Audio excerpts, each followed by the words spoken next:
All right, everybody. Hello. Welcome back. We're so back. Here we are. Thru Da Garden, making our 2025 debut to the internet. My name is Tommy. To my upper left, upper right, depending on which way you're looking, is Alex Pat. And then on the other side would be probably the most accomplished of our off-season of the three of us. That would be Jordan Campbell. I know. Boys, how we doing? It's first off, so good to see you guys. Yeah, It's good to see feels good to you. be back. Feels good to be back. It feels so good to be back. It's been so long, but our group chat stayed consistent. We knew we wanted to come back. We were just really debating on the time because the holidays got crazy for us. Jordan had a kid. I know. Big off-season edition, though. Yeah, so Big deal. yeah, but yeah, we had a lot going on. We can get into it if you want to, but it's really good to be back with the boys, talking some ball. Talking some shop. Yeah, Love it. Love it. Love it. Love it. And I mean, let's face it, in this past month, a lot has happened. Obviously, some really good, some continued not so good, but the big news has been huge news. And, it's been one of those runs in January where you say, when you're a Bears fan, especially, this has been a more fun stretch as a Bears fan than I think since 2018. yeah, Honestly. yeah. You could say that for sure. So yeah, it's Chicago. We start with the Bears. We will start with the Bears here. Since we last spoke to you, the masses who listen to our podcast, by the way, follow us on the Twitters at Thru Da Garden. You'll see us spam it all the time. Follow us there. Subscribe to the podcast. Follow us on the YouTubes. Subscribe to the YouTubes, whatever the kids are saying these days. We're doing our best. But yeah, we're a Chicago media, some sort of something, so we have to start with the Bears. Since we last spoke, the Bears defeated the Packers. Hello. Mm-hmm. That happened. Yeah, we did. And then the offseason started about the same time that it usually does.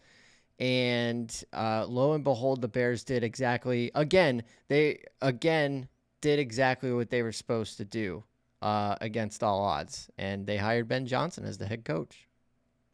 Yeah. Yeah. It was cool. Oh, not cool. It was refreshing that the first day that the Bears were able to do so, by lunchtime, we knew Ben Johnson was going to be the head coach. There was a lot of narratives out there about the Bears search because, shout out to nearly 20 candidates that they talked to. But I think what I was trying to stress to people when the Bears were doing all these virtual Zooms is they literally could not hire a candidate until January 20th when the first day they could do in-person interviews with any coach employed by a team. So if, as it turned out to be, Ben Johnson was your primary target, the Lions were in the middle of what was thought to be a long playoff run, you might as well collect data from however many people you can until you could hire Ben Johnson. And yeah, I had no issues with how they started the search, and obviously no issues with how they ended the search. Yeah, it was kind of funny. I agree. Yeah, I was just gonna say it's kind of funny. We were kind of dogging them a little bit just because. Oh yeah, I think all three of us at one point joked on Twitter that we were going in for an interview. We had our Zoom meeting or whatever.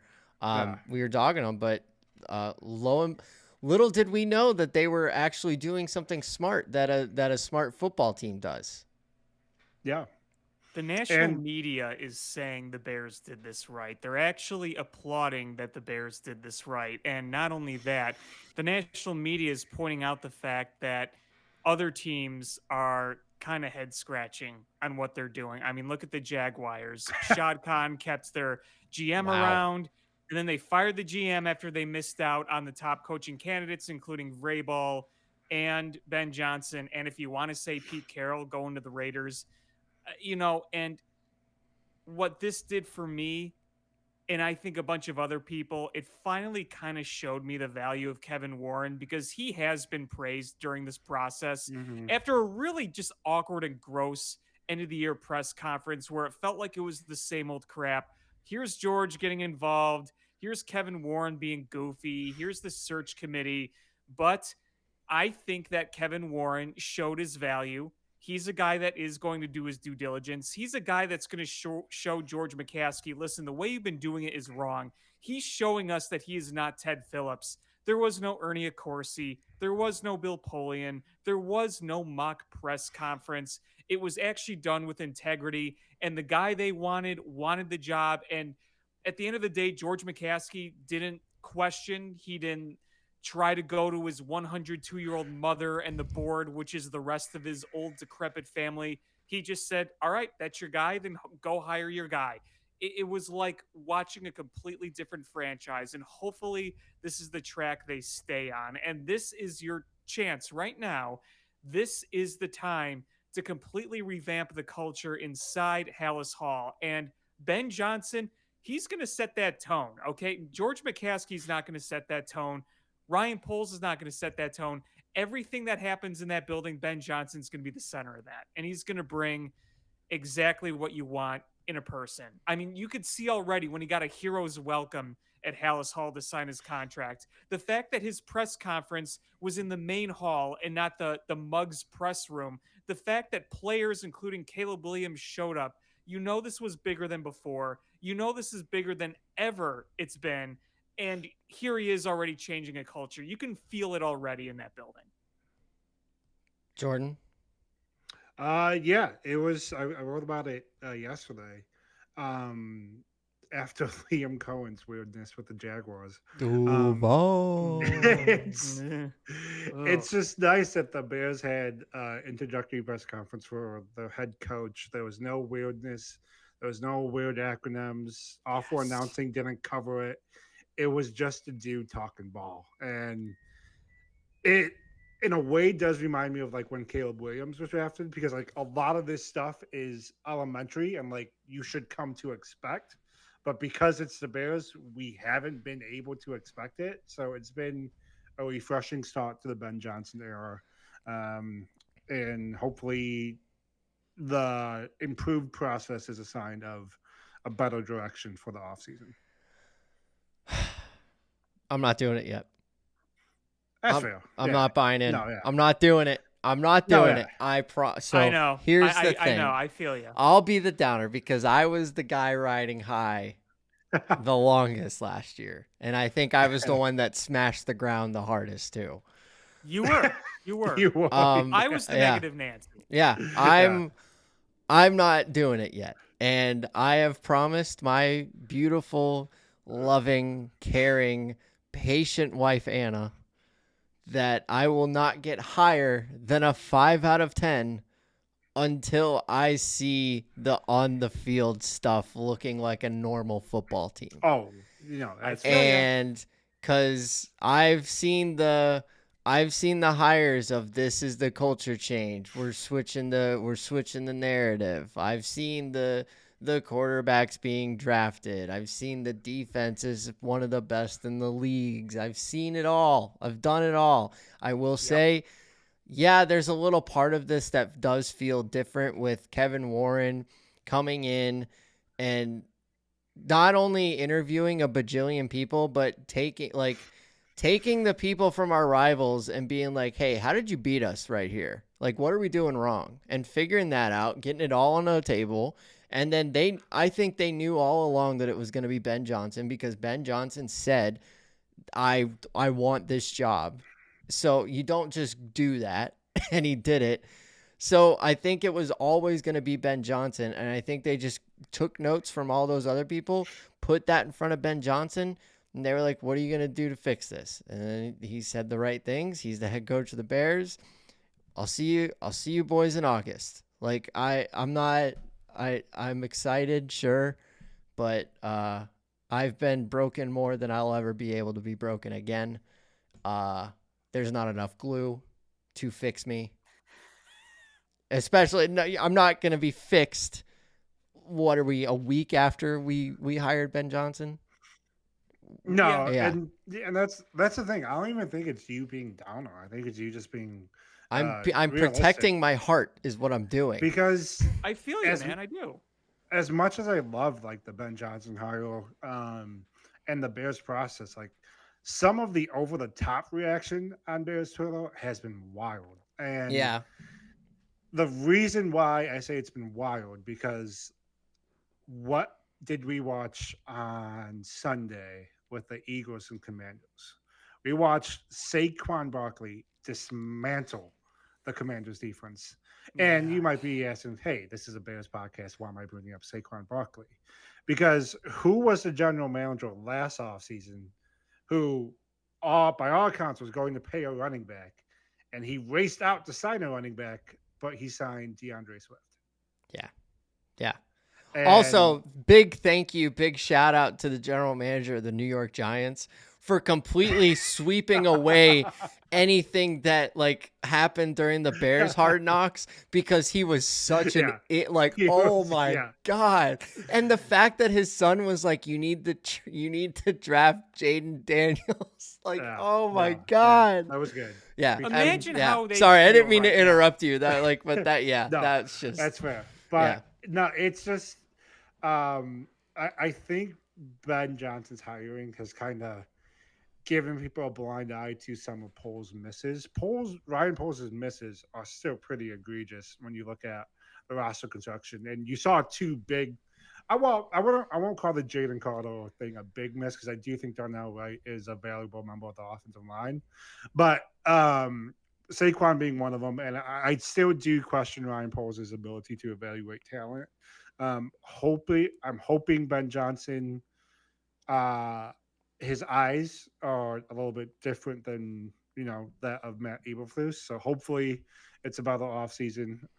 But he's going to be part of that process. Yeah, and to your point, Tommy, I really don't think it's you being a downer. I think it's just because of what we've witnessed as Bears fans. I think that's a realistic mindset to have. Yeah, I mean, my wife very lovingly made fun of me. It was like, "Oh my God, the Bears are back!" I'm like, "Yep, here we go." Like this is what we do. We can't play in the Super Bowl, so we got to do something like this. Figure it out.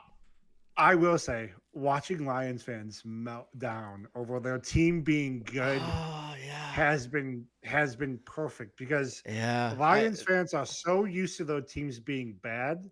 They're not used to the they don't know what to do. Going to their coordinators and be like, hey. This was the first time that one of the coordinators got hired as a head coach since Kennedy. Yeah, since Kennedy was president. I know. And it happened twice. Crazy. Two of their coordinators. It's just. And they're just melting. Yeah.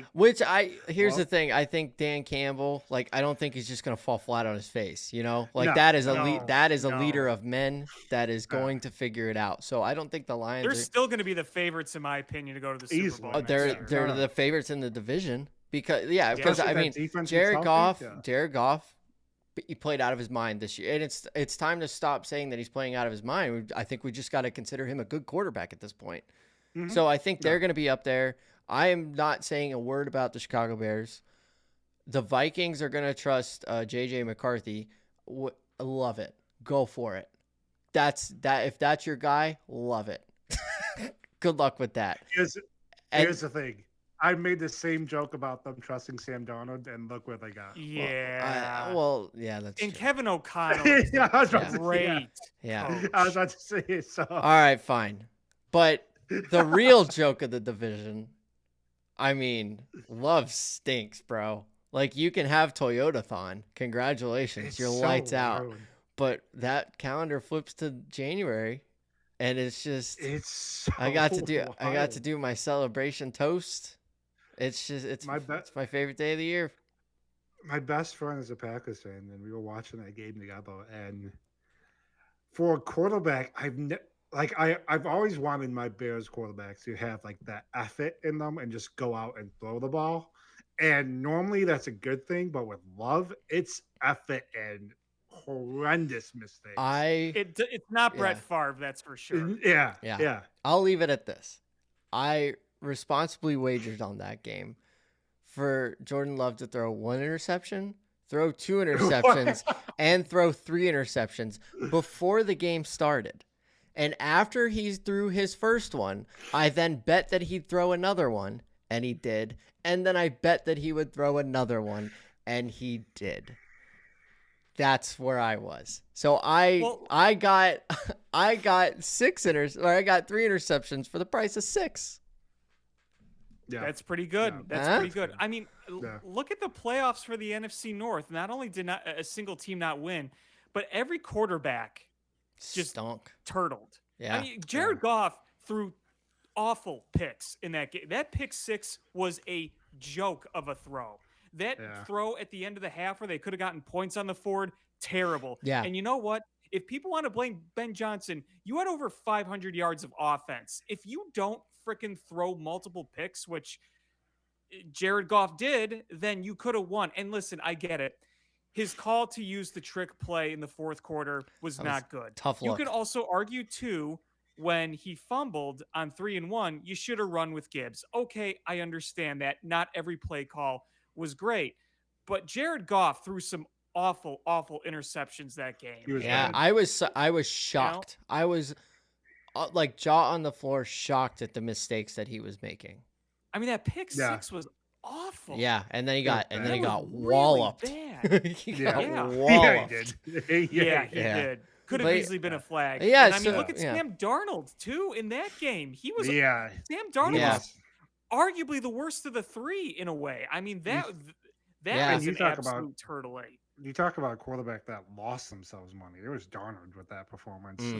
Well, that and the one against the Lions in Week 18.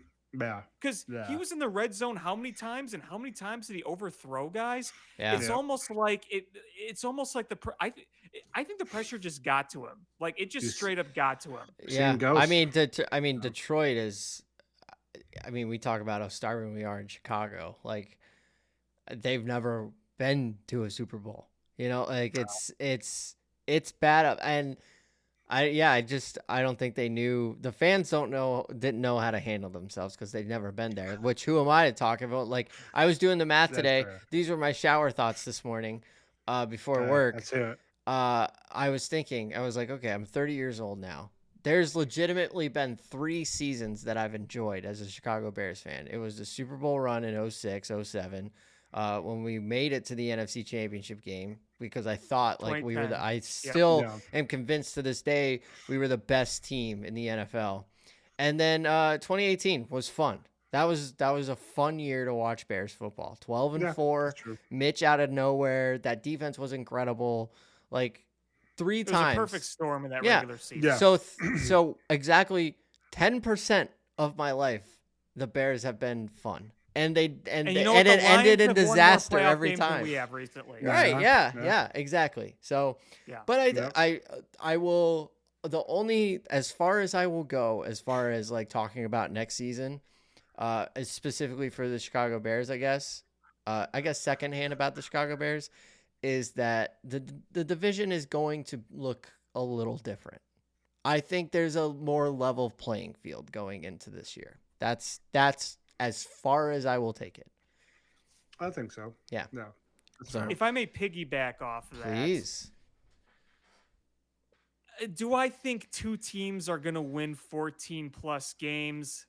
I don't think so. No. It's still going to be pretty tough, I think. I mean, the way I see it is, I think the Lions losing their coordinators isn't going to be as big of a deal as people think because they're so talented. They have that team together. They have a ton of cap space. They could be even scarier next year. Dan honestly. Campbell is a dude. He's just a leader of men. Yeah, they're not going to forget this first round exit, and I'm still wary that they're going to kick our ass still. But I think the Vikings are still going to be a good competitive team. I just don't think they're going to be 14 wins good. And the Packers, I mean, Jordan Love aside, that run game is spectacular. Sure. I mean, the way that they beat you in the trenches when they're rolling, and they do a great job of that. And Matt LaFleur, he might not be the best in-game X's and O's coach because there have been times where his clock management's a little sketch, but when it comes to putting together a system, he is really, really good at that. So can we have a season like 2018, a regular season where the NFC North just sucks and the Bears are great? Because that was one of the best things about winning that NFC North is they took advantage of a really down year across the board in that division. Yeah. And when I mean down Yeah. year in the 2010s, we're talking about the Packers having a bad year. And they took advantage of Yeah. that, which was And great. I still think like that team, you beat the Eagles right there. You're better. That team is better than the Rams. Like I understand that Oh we yeah. would have had to go to No, Los yeah. Angeles, but that team is better than the Rams. Yeah, no, yeah. I think we beat the Yeah, Rams in but Could Los have gone to the Angeles. NFC Championship. could have Yeah. gone to the NFC Championship, could have gone to the Super Bowl. Whatever. Like I'm not looking back anymore. If I'll get I'll I'll go ahead and give you my draft preview right now. I don't care who is on the board or when you're picking. I want you to look up who is the fattest, heaviest, biggest lineman, and that is who you're drafting. Biggest, not best on the Facts. board, biggest on the board. That's who I Is there a want. Penny yeah. Sewell available? Boy, would I Don't love to even have a care guy like if that. you're fat and you're like 6'8". Learn like throw on some tight pants and come to Chicago, baby, because that's all I care about. I just want a dominant offensive line that could make Yeah. any running back look good. That's what I Yeah. want. No, yeah. That sounds music to my ears. That would be awesome. Yeah, There's a free agent available too. there sure is. Yeah, Potentially. yeah, sure is. So next week on our show, we'll talk more about the greater NFL and, of course, the big game and who is playing in that game and then who fell short of that game and all the ripplings from that. We're going to keep it pretty Chicago-centric tonight because there has been a lot of things that have happened since we have last spoken on our microphones. So, yeah, we'll do more football. We got a lot of time to fill before baseball even starts. So Yes. we got to milk this as long as we can, boys. Speaking of baseball, let's talk about the Chicago Cubs. The team on your hat. The team on my hat. Yeah. Let's start with the new unis. Let's start there. Yeah. So it all started back in the beginning of January. I went to I did not go to the Winter Classic. I did not pay $400 to go watch the Blackhawks get spanked.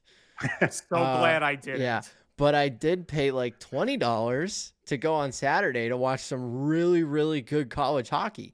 I got to see the Ohio State and Wisconsin women's teams, the number 1 and number 2 teams in the nation, go to a shootout that Ohio State beat Wisconsin. And then I got to watch my Michigan State Spartans, huge college hockey fan. Obviously, I know all the players on the team, and I am an ice head, no doubt, for college hockey. And Michigan State beats Wisconsin in overtime. And then the very next day is when the Bears beat the Packers. So I got to see Wisconsin lose 3 times in 48 hours. Yeah. Like it was a good weekend. But anyways, that's not what you came here for.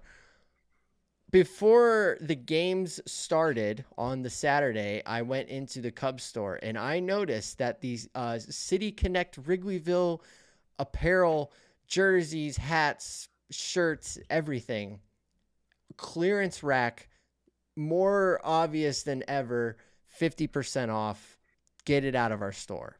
And my antennas went up and I texted you guys. I said, boys, I think we're getting some new unis. Fast forward to the day before CubsCon starts, we get us some powder blues, and they are incredible. I love them so much, but I need to know what you guys think of them. 10 out of 10. No, it's so much better than the City Connects that we had So previously. much better.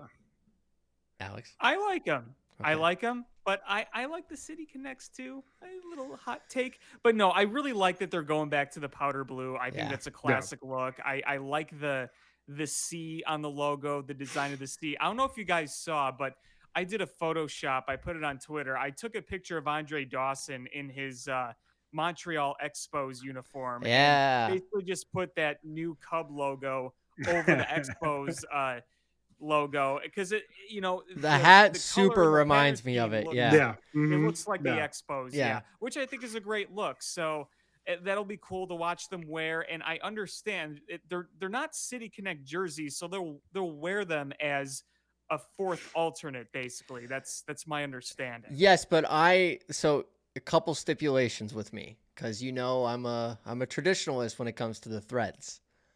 I was not keen on. I wasn't huge on the City Connects. I didn't like the all navy thing. I thought they looked like pajamas. If they had flipped the navy and the powder blue, like the sky blue, I would have gone nuts for them.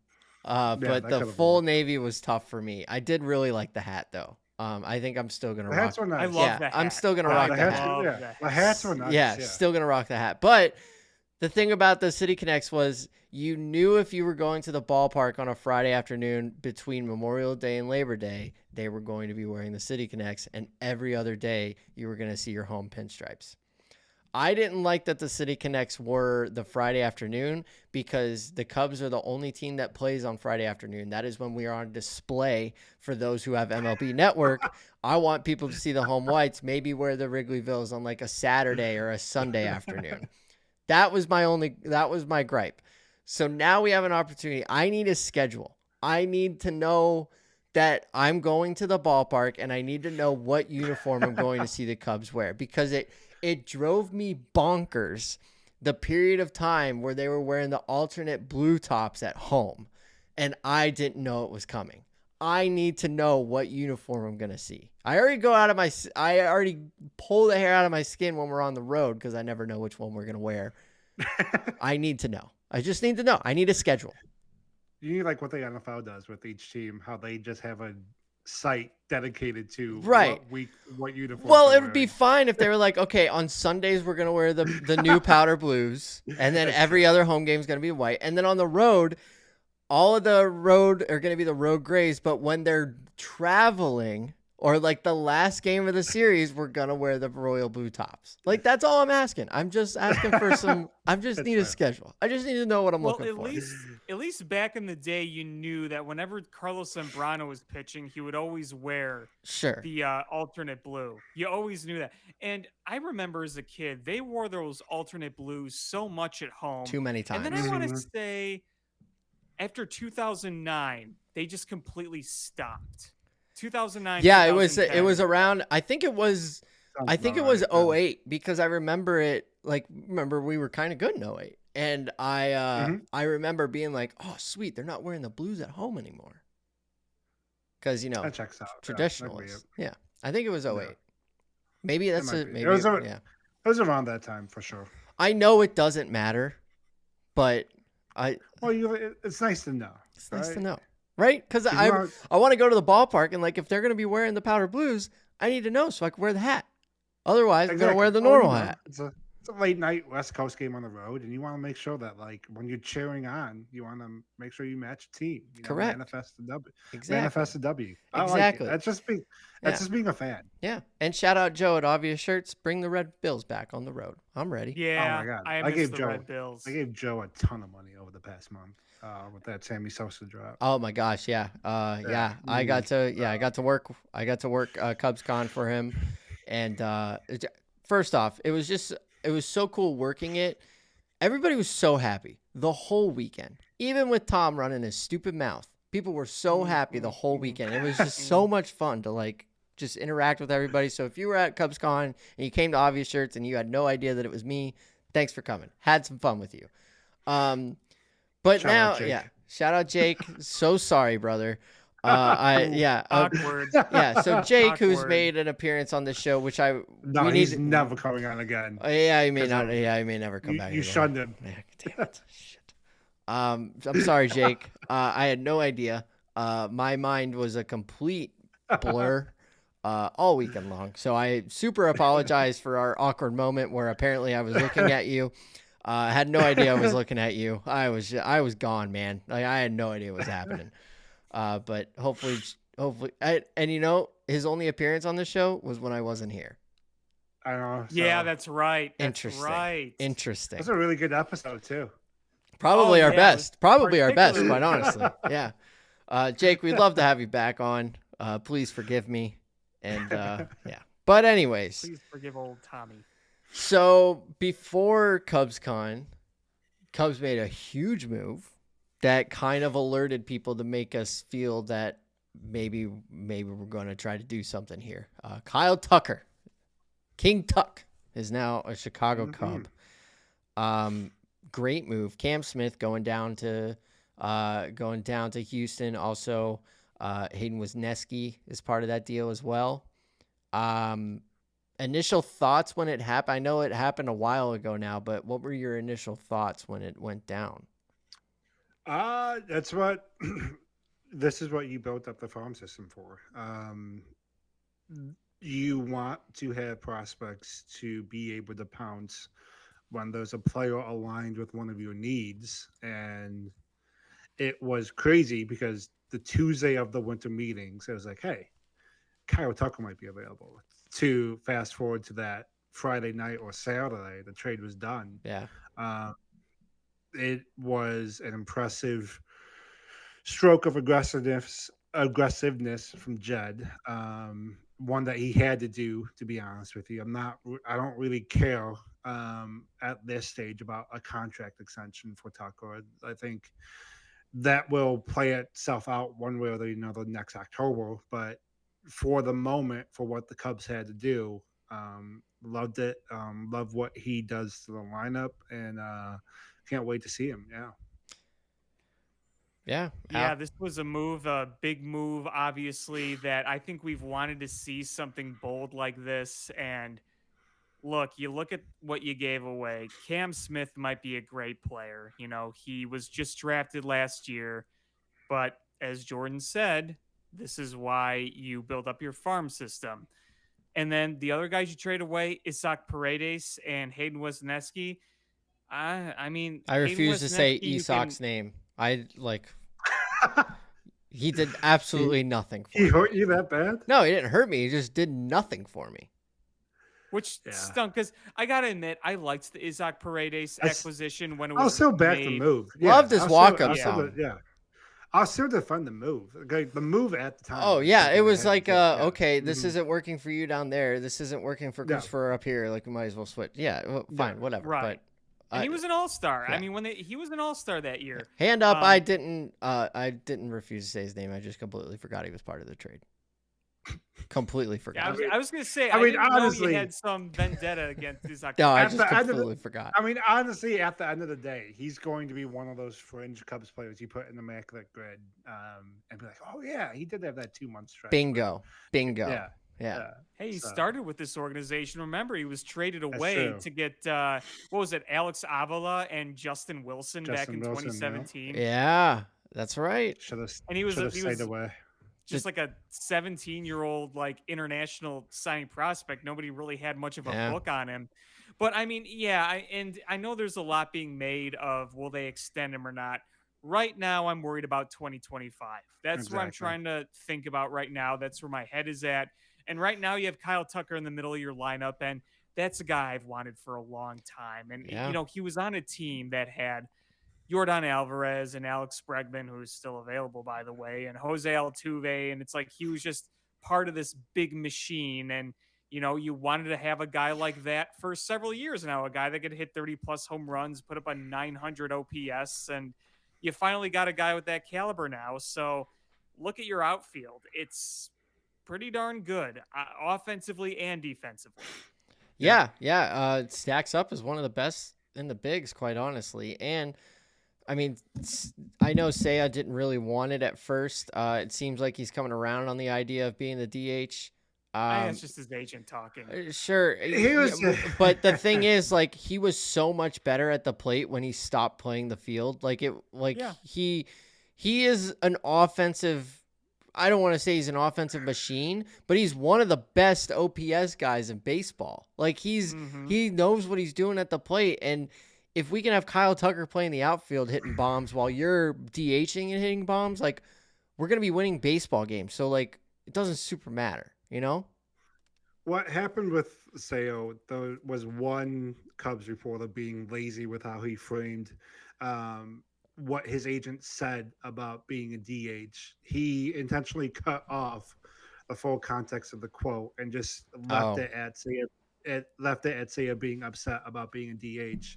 And then from there, everyone just ran with it about, oh, Seiya's not happy. The Cubs don't have to trade him. When if you look at the I don't think full they were ever going to. Yeah.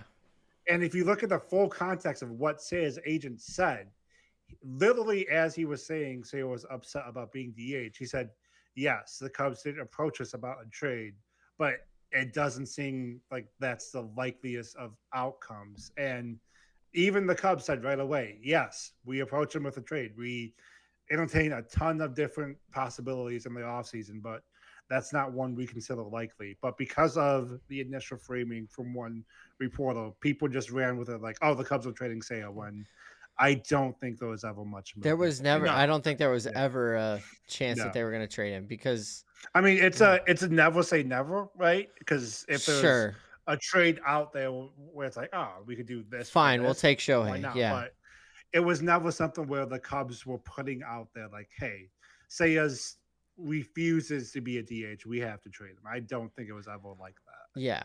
And you know what? If you want to play the field, like you got all of spring training to show us up.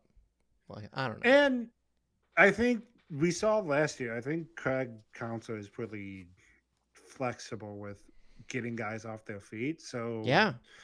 He's sure, gonna- Seiya by definition is a team's designated hitter, but he's going to have plenty of He's gonna time play. to be Yeah, he's gonna be out. playing some right field for sure. Yeah. So yeah, so that was the big. That was the first big move that kind of got people excited. Missed out on a couple big guys, but we can't. To Such be is expected. life. Yeah, I was about to say to be expected. It's not like the Cubs were right, going, exactly, and it's not like they go to the table ready to spend the money to get these big guys. Because as That's you what guys, the Dodgers do. or yeah, Yeah, as you guys definitely. know, the Cubs were misinformed because the Cubs do not have anywhere near the money that the Dodgers and the Yankees and the Mets and the Phillies and the Red Sox have. Those are the top of the market, but we're only the third largest market. So we don't have the kind of money that the top 5 markets have. Yeah, I think people just spend too much time trying to dissect something Ricketts hasn't been shy about since 2018. Yeah, he's been. That's the thing. He's been Yeah. very clear about what his Yeah. intentions are after he already got us a ring. That's his Yeah. quote, not mine. Yeah, it's pretty obvious. I mean, it don't get me wrong. It sucks to have to like hear it out loud from an owner of a major market team, but like I'm not the type that once he said what he said, was like, oh my god, I can't believe he said that. Because again, literally look at everything the Cubs have done financially when it comes to baseball operations Yeah. since 2018, and he's just putting words behind their action, and yeah, I can't get mad because it's He what we've pisses seen. us off, but he's not going to BS you. He's pretty upfront Yeah. about it, Mhm. unlike Yeah. other Right, owners. I'm yeah. not saying I'm happy about it or condone it, but Same. I mean, Yeah. the funny thing is, when it comes to showing his face and publicly speaking, Tom Ricketts is more accessible than any other owner in the Mhm. city, really. I mean, obviously, Rocky Yeah. was kind of part of the pomp circumstance for a while, was part of that center. Then things died off a bit. And then after he passed away, Danny's kind of been trying to reinvent, the Blackhawks. Obviously, you don't really hear from Reinsdorf much. And then you hear from Georgie Porgy when they're firing another coach, or it's the end of the year and they sucked again. when he comes to the podium and says, but- "Mom is not happy. She's Yeah. pissed." Mom Yeah, is not happy. I think She is the very pissed off. yeah, I think the I You think have that down, Alex. Thank you. Alex, Thank you. like you were the impressions guy on this show. I thought George McCaskey was here. I would love to Yeah. hear. I would love to hear George talking to Jed, talking to. Wait, what's the other one that you do? There's another one that you do. Oh, I George talking to Jed, talking to Eberflus. Do you do an Eberflus? Was it Eberflus? I Tactics. think it was Eberflus. Oh, I did a Ryan Pace. Maybe it think. was I might have done a Pace. Ryan. It might have been Pace. Ryan Pace. Really, if you're an Yeah. executive in Chicago, like one of the executives of any of the sports teams, Alex has the perfect impression for you. Yeah, we're doing collaboration. There it is. Yeah. We're collaborating. he's in the we're room making with us. phone Yeah. calls. Go Well, back to go to Dallas, brother. Go to Dallas. Anyways, I think the thing that bothered me, because we did text about it when Tom opened his Mm. stupid mouth at the convention. And You I should hear my know Tom I impression. know what he's like. I know the words, and he's very, very obvious with how he feels about it, and I completely understand that. But the way he's saying his words, like, I thought about it. The more I thought about it, the more I got upset, because he was like telling us that he's breaking even is underlying saying you guys aren't spending enough money. Let me tell you something about spending enough money on the Chicago Cubs. Year 2 of season tickets for me. I have one less baseball game, and my prices went up by more than 6% for one less baseball game. So we can go to Japan. And going to Japan, Cubs fans had to enter a lottery to maybe get the chance to buy a ticket to go to Japan, and then buy all of the plane tickets and the hotels and stuff to get over to Japan without even knowing if you have a ticket to the baseball game. And he's just so mean to us, and I don't like it. And when you look at a picture of Tom Ricketts, you call that guy mean. It's pretty funny. Well, he is. He's just being mean to us. But he Would knows you that be- I'm going to do it. He knows that I'm going to continue to spend the money because this is what I do with my life. Tom. Look at this stupid room. This is all I do. I think it's a read the room moment, right? I think Yeah. people would have been less annoyed if it wasn't the weekend of Cubs convention, right? It's one of those things where like we all know what you're going to say, but like, hey, just don't say that this weekend. Or Wait just, to do like just don't talk. Just say thank you. Just say Oh, yeah, thank exactly, you. yeah. Don't tell us you're going to Yeah. do. And then like, he was talking about how, or was it Ryan Presley was talking about it, or Kyle Tucker was talking about it? Talking about how like they grew up coming home and watching Cubs games on WGN because like they were the only team that was on, and it was so easy to watch. Ben Johnson. Ben talked Johnson, about that's that. what it was. Yeah, Yeah. yeah. Ben Johnson. I'm sorry. Ben Johnson, yeah. Ben Johnson, certified Cubs fan, by the way. Shout out us. His brother's a season ticket holder. Correct. Yeah. Mhm. He was like, yeah, I came home and like we because we knew the Cubs would be on, so we raced home to watch Cubs games, and that's how we became Cubs fans. How easy it was to watch the Chicago Cubs made them Cubs fans and want to come to the ballpark and spend money. Let's just make it absolutely the hardest process to watch the Chicago Cubs now and make it the most expensive ticket in town. Like, it's the worst. It's not the most expensive ticket. They're all expensive. I was about to say, Bears Bears Bears are tickets are covered, stupid. Yeah, Bears tickets are and stupid. you could ask the Bulls, Hawks, and White Sox about their streaming service because that's a ridiculous. Well, pricing at least you structure can get it like on that. antenna. We're talking about this in Fine. 2025. Exactly. Look, I know, but that's a $40. Tommy, That's a one-time I had $40 to- payment. Tommy, I had to have a baby just to watch the Bulls and Blackhawks. If you guys don't know. Bless that hospital. Look, I'm Yeah, sure it's- she's cute and adorable, but in terms of money, I would have just bought the antenna, brother. I know. It was cheaper. Dude.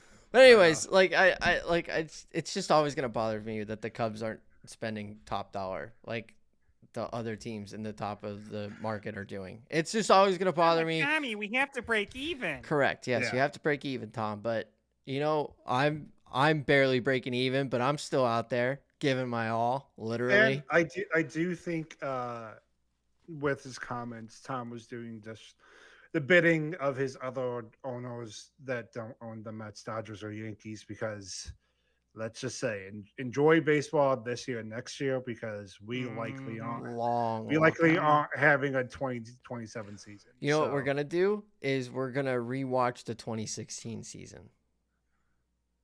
No, I feel like for that season, and this will get into a topic we're talking to later. We should just spend these episodes with the best Monday Night Raw episodes and just give them to Alex to review. Yes. Or we start a show league. And it'll be the show league. Oh, yeah. That'd be fun. I'm gonna be the show this year. Hey, you know next what? Can Sunday. we If can we there's no- collab? Like, can we be on? Like, can we play as the same team, or do we always have to be against each other? I think we could collab. Or I think so. collabing would be fun. Or like if we could all take turns playing a game. Oh yeah, Like on stream, that would be so much. Have like the other two are one just player, sitting. two commentators. That's what I'm saying. Yeah, that's what I'm saying. We Like should do that. and like two of us just like have a drink or whatever. If we're just watching, like, dude, you suck. Like that would be so much fun. The 2027 season when you guys need baseball. I can't wait We for the got you lockout covered. now. The lockout's gonna be so much who's fun. licking their chops though for that lockout? Independent baseball. Oh yeah. Oh yeah. Kane County Cougars, Chicago Dogs, Mhm. Peoria The Slammers, Rail or whatever Cats, they're called right? now. Uh, The Rail Yeah. Cats, Railcats, Schaumburg, the Schaumburg Boomers? Slam. Is it? Slammers, Boomers. boomers. It used to be the Slammers? Boomers. Or are they Is the it Boomers Slammers? now? Oh, they used I to be the think it's Boomers. Flyers. Now they're the Boomers. Yeah. Yeah. Boom. Beautiful ball field. So All right, we're not doing that. flock to those games. Yeah. Yeah, the lockout's gonna be tough. The I know. lockout's gonna be tough. So the Cubs should just go out now. Try to win over these next 2 years. Yeah. I think they will. I think it gets. Are you calling a into, World Series? Whoa. Let's not get crazy. Let's not get crazy. I think we will see a more aggressive approach from the Cubs for this season and next season. And it does go into the move they made this past week, trading a Class A pitcher for Ryan Presley. Again, similar situation to Kyle Tucker. You have a player who checks a box for you. You have the farm system to get him. You have the money to absorb that contract. I'd like the Presley trade. I know a lot of people are trying to make issues with his struggles last year. There were some signs of concern. His velocity was down a little bit. Same with his strikeout percentage and walk percentages. But I think of all the options that were left for the Cubs between the free agent options, I think Presley was near the top of the list in terms of getting someone that you feel comfortable about. I feel pretty confident in saying this isn't going to be another Hector Neris situation. I was about to say I kind of have PTSD from closers coming from Houston. Right. Yeah. But and Jose Veras back in the day. Hector Neris, like top 3 least favorite Cubs of all time for me. Like I understand that the locker room all loved him, but top 3.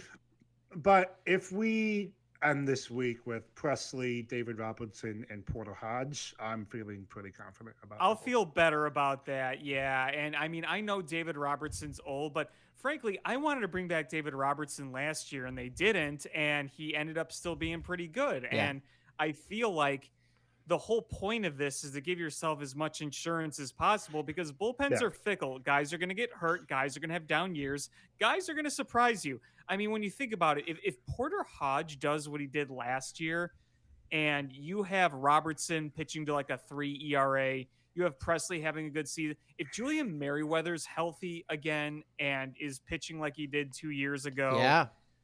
you know, you hope this all goes well. I mean, here's the thing about the Cubs pitching, in my opinion. Here's what disappoints me more than anything. I wish they would have gotten another front-end starter. Bro, You had Corbin Burns. You had Max Fried. You had other Jack Flaherty is still out there. Colin Ray and Matthew Boyd, really? Has Walker Buehler signed anywhere? Yeah, Boston. Yes. That's right. I'm sorry, I forgot about that. Yeah. Yeah. Yes. That was another option. You know, another reliever out there still, Andrew Chafin. I'd bring a shot. I think he's gonna want to stay. I think he just bought some property in the Midwest somewhere, and he just wants to stay in in one of the Midwest teams. So he loved it here. we loved him. I think if you have a Cubs Robertson jersey, you should probably dust that off. Who? If you have a Cubs David Robertson jersey, you should probably. If somebody can show me that they have a Cubs David Robertson jersey, I know. I will be infinitely impressed. I will probably more White Sox Robertson jerseys around. Those are for a few years. Yeah, that's true. Yeah, I mean, I wish we did more in free agency. I wish we did more, but I will give credit that they are making some moves in the bullpen, and that's what went bad the last 2 years. One of the things that went bad the last 2 years, right, was the bullpen. They're addressing a big concern. Correct. Yes. Yeah. So at least they're talking about it, or at least they're addressing something. Yeah. But bona fide, one thing that I am the most excited for the 2025 Chicago Cubs season. Get ready, boys. Plus 475 on any sports book that you choose. Rookie of the year, Matthew Shaw will be the rookie of the year. I cannot wait to see some Matt Shaw playing third base. He's a cute little guy, but he hits bombs. He hits lasers. I saw him at Cute little guy CubsCon. at third. I saw him at CubsCon, and I audibly gasped. I was like, "Oh my god, there he is!" Like, I'm so excited for Matt Shaw. Yeah. No, I am too. I would just. Don't tell me to temper myself. No, I wouldn't say. I wouldn't say temper yourself with what Matt Shaw can be at the major league level. I would say temper yourself if you're thinking he's going to hit the ground running. He definitely could, and if he does, Oh, that's a major difference for the Cubs season. yeah. I mean, yeah. Chris Bryant didn't hit his first home run until May, right, of his first year, Yeah. and he Yeah. won Rookie of the Year. if that's the blueprint, Cubs will be doing very well. So, I mean, the so we're ceiling's winning very it. high. Yeah. The ceiling Yeah. is very, very high And- for him. And and- a lot of scouts will tell Yeah. you that. And maybe they're learning their lesson. A third baseman that's clearly ready for the majors is going to start the season at the major league level. I'll be damned. What if they get Bregman? He'll start at the major league level. Okay, for sure. so let's talk about the Bregman thing because I just don't see how this makes sense. Like both the way that this organization runs financially and the way that the roster is constructed. I don't see Bregman being a Chicago Cub. And I also think he's going to Detroit. And if he doesn't go to Detroit, I can't believe that the Yankees aren't like, dude, the Yankees have a dire need at third base. What are they doing? Well, aren't they trying to get Arenado? I think they're trying to make a deal. Yeah. Oh, that makes more sense. Yeah, that makes more sense. Here's the thing. I think people overthink about Bregman's fit on the roster. You get good players, right? That's a good point. That's a good point. If you sign Bregman, sure, the Matt Shaw crowd will have to wait for him to be an everyday starter. Look, if you get But- Bregman and he goes back to being like really, really good Bregman, you're not going to hear me complain. But here's the thing: if you have Bregman and he's your third baseman, and you have Shaw on your bench in like a Mark DeRosa type role where he's starter adjacent, right? He's not starting at one position, but throughout the week he's starting a handful of times, whether it's at second base, shortstop, or third base. That's a problem you would like to have. Financially, it literally only makes sense if the Tigers aren't offering him 5 years, if the Astros aren't offering 5 years, and he's willing to take the Cody Bellinger contract from last year, because that's a contract the Cubs won't be afraid to do, because they know if he comes to Chicago and he is the Bregman of old, he's opting out to cash in next year. Even if he opts in, as the Cubs proved this past offseason, they can still trade him. Yeah. So And then we're he comes to Chicago, and then we're saying goodbye to both Alex Bregman and Kyle Tucker next offseason. I know, and Ryan Presley. And Ryan Presley. Worry about 25. But again, I'm sorry. and- sorry. But that's also and that's also where I'm at too. Is if you can be advantageous, right? And the Astros, Tigers are offering him 5 years, and you could get him in on that Cody Bellinger contract, do it, because he's a good player. And if it moves Shaw to the bench, what's one of the biggest critiques we had of the Cubs last season? Not enough The bench. bench was terrible. So if you I have, would love some Yeah. Matt Shaw coming off the bench because there's no room So- for him on the field. yeah. But I do think this past week has just all been a song and dance to just get the Tigers back to the table. Because if you look at the Tigers offseason and where they are, they still need that one addition. And I just think Bregman makes a ton of sense for them. Yeah, I mean, you need another bat. You want another solidified guy in there. They've only made some marginal moves so far after coming off that playoff appearance where they went on that incredible run, obviously. Now, there was one, interesting nugget in there about Bellinger. And obviously the Bellinger trade was another big moment of this Cubs offseason that a lot of people weren't very happy about. And I do want to comment on that real quick. I want to get your guys' take, but this is mine, and I'll get your reaction. Is I didn't like or enjoy trading away Cody Bellinger, but I really do think, and I know this kind of contradicts, Jordan, what you were saying earlier about keep good players, but if Bush is your everyday first baseman, Kyle Tucker's in right field, Seiya Suzuki's your DH, Pico Armstrong is in center, Ian Happ is in left. No, yeah, I'm negating myself too because I think Cody Bellinger's name in the city carries more weight than his production. If you subtract the 2 months he had in 2023, the second half of the season, he's been a relatively average player. But people say they see Cody Bellinger, they see fans chanting his name and hitting one to the moon. I'm like, the Cubs need that.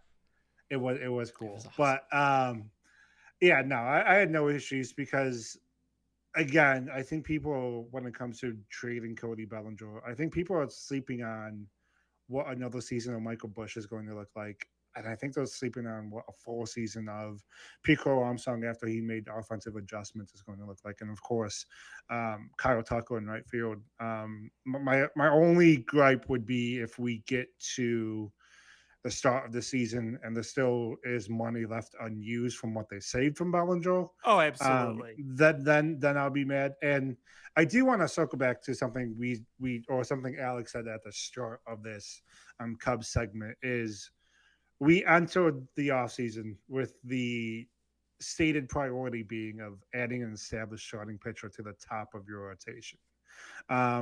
Yes, you made a good trade for Kyle Tucker. Yes, you made opportunistic trade for Ryan Presley. Mm-hmm.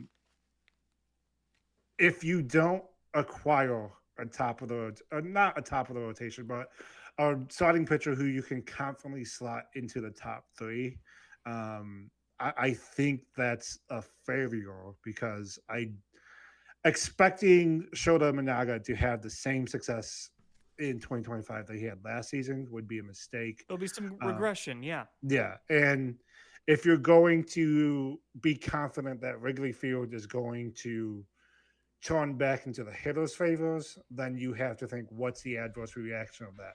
Our pitchers are probably going to struggle. So, well, we do have read my Cubby's Crib article. We Jordan. We do have a new party section in the bleachers, so maybe that'll help offensive production.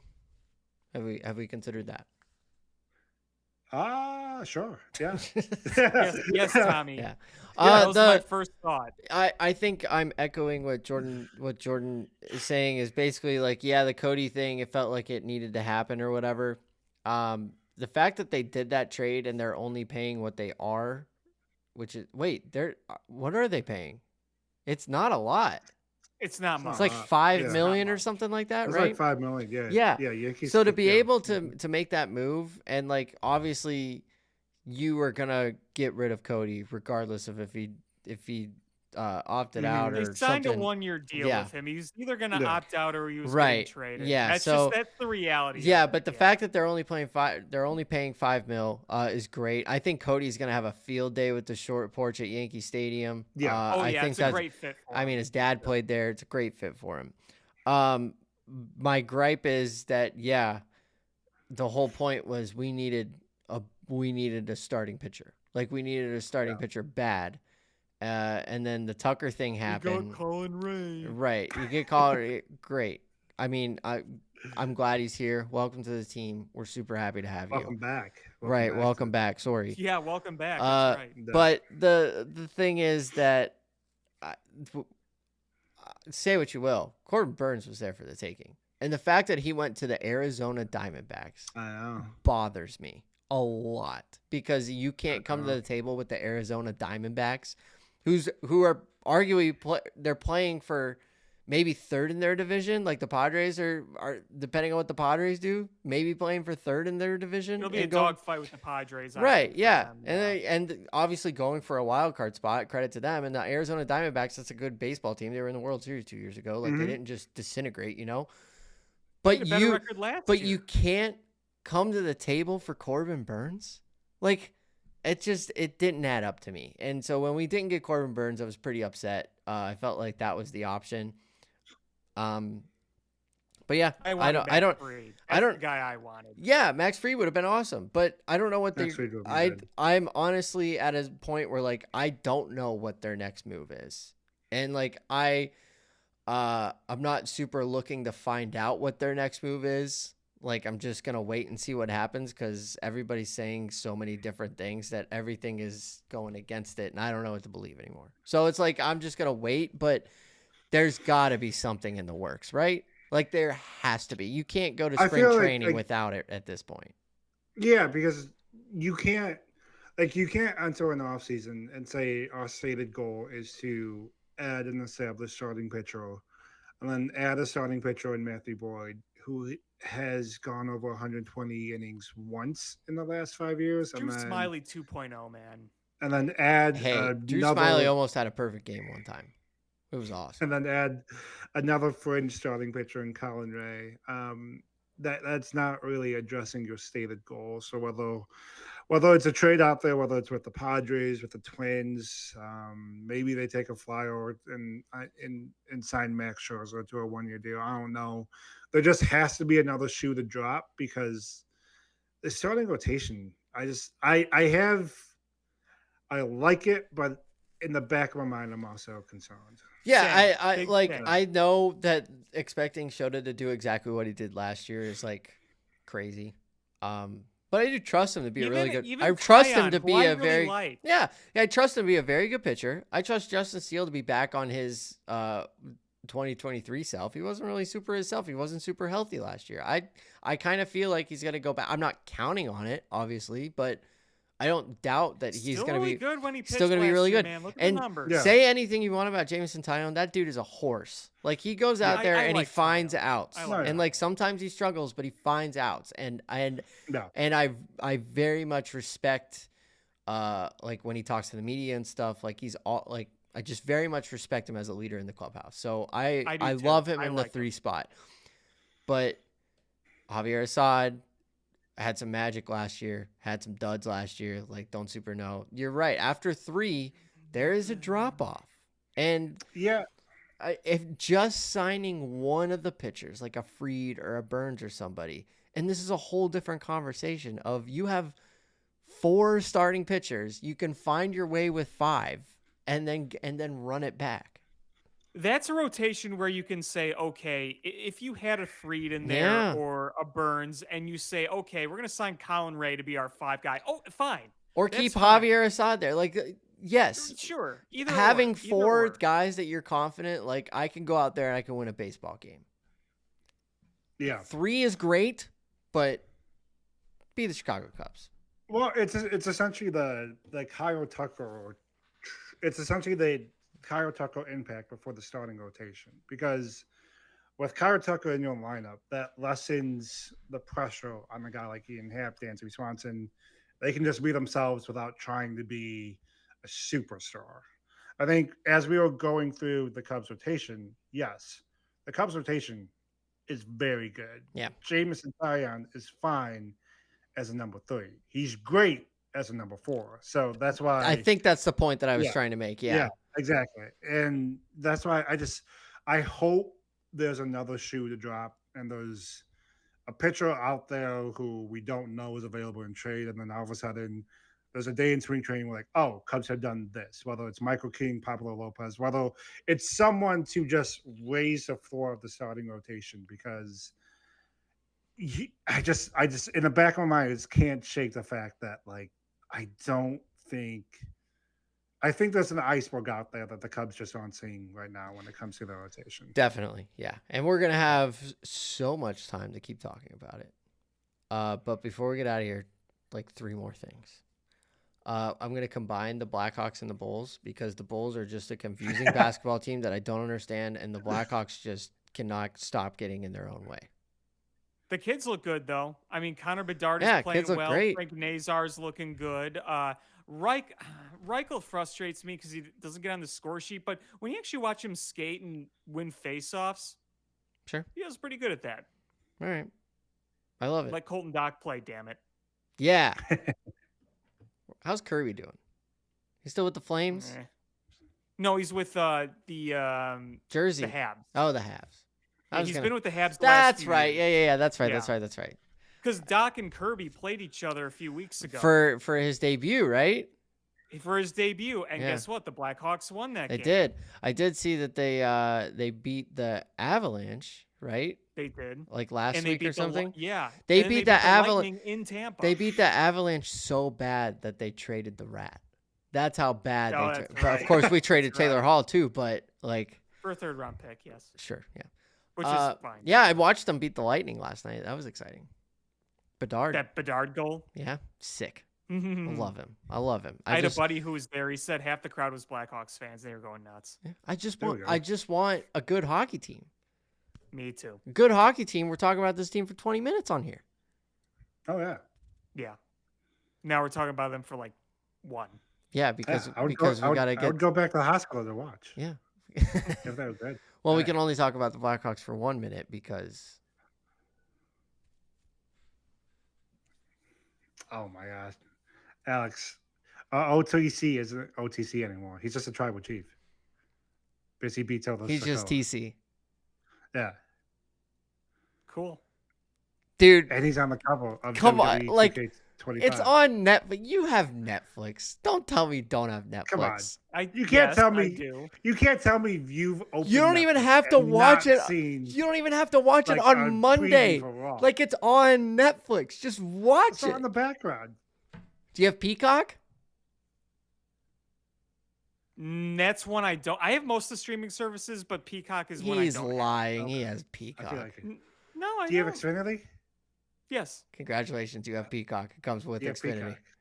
Yeah. Does it? I've never used it. Well, it's about time you start because Royal Rumble is on Saturday. Royal Rumble. I use Netflix all the time. I use Disney Plus all the time. Paramount Plus all the time. Fine. I will sacrifice the Peacock. I'll give you my Peacock password so you can watch it. But you have Netflix. You have it. It's right there. Just watch Raw. Watch the first one. The first one was awesome. And you know what? Hand up. I fell asleep. Perks of having a newborn. My sleep schedule is all out of whack. I fell asleep on Monday, but my God, the closing segment with Cody and CM Punk was cinema. Oh, I'm jacked for Saturday. You saying you fell asleep isn't exactly a great pitch. He's a dad now. Dude, I'm up at the kid's screaming all the time, I assume. I'm up from like midnight to 2 a.m. with her. So my sleep schedule is all out of whack right now. Yeah, no, I know. I know plenty of new parents that go through the same thing. Just for that, just watch this week's Raw. Yeah. Okay. Is that your kid in the background? Yeah, she's gonna change right now. Oh. Yeah. All right. Debut on the podcast. Yeah. Well, boys, this was fun. We're so back. It's good to be back. Yeah, a little over an hour. Yeah. Long-winded. What were we supposed to do? Got a lot of words to say. Lot to get through. Yeah. All right, so we'll talk Super Bowl next week. We will keep talking about the Cubs situation. We can always talk some more Bears. Maybe we do a little bit more Bulls and Blackhawks next week. We're gonna milk it. Trade deadline, so we should have some Bulls inactivity to talk about. Oh, a ton of inactivity for like the 5th straight year. Yeah, exactly. Yeah, okay. So next week we will predict what the Bulls should do, but they're definitely not gonna do. Exactly. So we got that going for us. Okay. And I'm going to name the podcast "Daddy's Back." Oh, there we go. I like it. Maybe Daddy's and then parentheses Bears are back. There we go. Yeah. Let's do that. Yeah. Good workshop. All right, buddy. Do it again next week. Peace and blessings. Peace out. Yeah.